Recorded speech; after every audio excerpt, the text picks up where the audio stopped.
Mary हमेशा गुड़िया से प्यार करती थी, लेकिन जब उसके माता पिता ने उसे प्रसिद्ध डॉलमेकर द्वारा बनाई गई चीनी मिट्टी की गुड़िया दी, तो वह बहुत खुश हुई। गुड़िया सुंदर थी, लंबे सुनहरे बाल, नीली आंखें और एक नाजुक फीता पोशाक के साथ।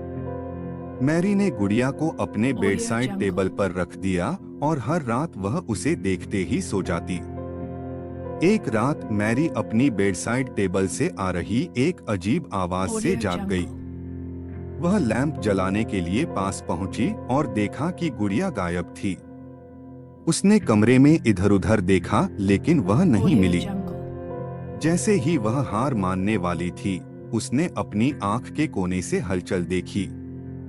गुड़िया पूरे कमरे में रॉकिंग चेयर पर बैठी थी।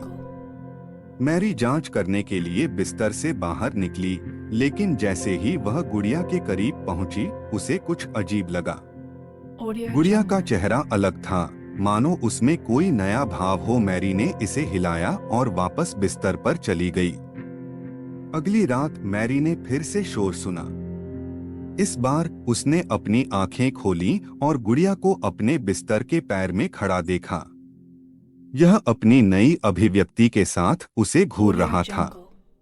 मैरी ने चीखने की कोशिश की, लेकिन कोई आवाज नहीं निकली। अगले दिन मैरी के माता पिता ने उसे अपने बिस्तर पर बेहोश पाया।